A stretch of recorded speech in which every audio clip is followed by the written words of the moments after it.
Merci, Monsieur le Président.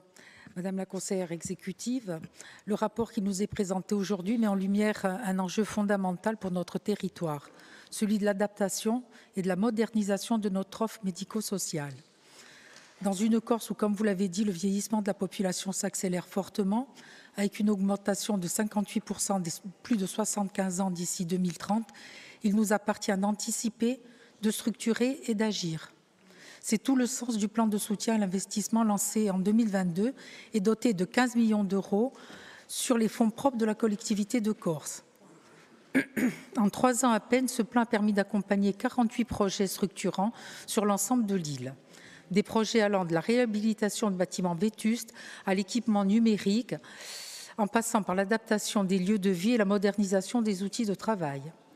Je veux saluer ici la qualité du travail mené par les services en lien avec l'ARS et l'articulation mise en œuvre avec d'autres dispositifs comme le comité de massif ou le règlement des interventions médico-sociales qui ont permis des avancées très concrètes.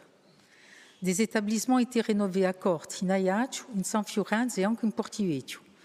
Ces rénovations ont permis la création de chambres individuelles, d'unités spécialisées pour les troubles cognitifs et l'intégration d'équipements modernes. Dans le champ du handicap, qui nous est cher quand même, la masse de Tatonne, l'IME2 ou encore la femme de Fontanelle ont bénéficié de réhabilitation qui améliorent à la fois l'accueil des personnes et les conditions de travail du personnel. Ce plan a aussi permis de corriger les inégalités territoriales en soutenant des structures dans les zones rurales comme dans les pôles urbains. Il a renforcé l'équilibre Haute-Corse, Corse du Sud, tout en habilitant davantage de places à l'aide sociale pour que l'accès aux services soit égal pour tous. Sur le plan numérique, grâce au Ségur, plus de 3 millions d'euros ont été investis. Les établissements aujourd'hui sont mieux équipés, les données médicales sont sécurisées, les parcours de soins mieux coordonnés. Nous pouvons donc nous féliciter des évolutions récentes du règlement encadrant le PSI, avec notamment l'introduction de garanties d'emprunt. Cet outil apporte de la souplesse aux porteurs de projets, tout en garantissant un cadre de gestion serein et maîtrisé. Cependant, ce plan n'est ni une fin en soi, ni une réponse unique. Il s'inscrit dans une stratégie plus large qui fait du maintien à domicile une priorité, qui soutient l'habitat inclusif en misant sur une offre souple et adaptée du parcours de vie.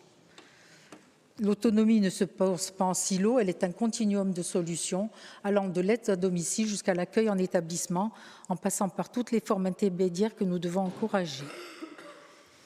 Le projet de relocalisation du FAM de Guagno à Vigo illustre cette dynamique, celle d'un territoire solidaire, attentif à toutes les vulnérabilités, capable de garantir un accueil de qualité partout et pour tous. Donc nous soutenons ce plan pleinement, ce plan d'investissement, car il est un levier précieux pour bâtir une Corse plus inclusive, plus juste et plus humaine.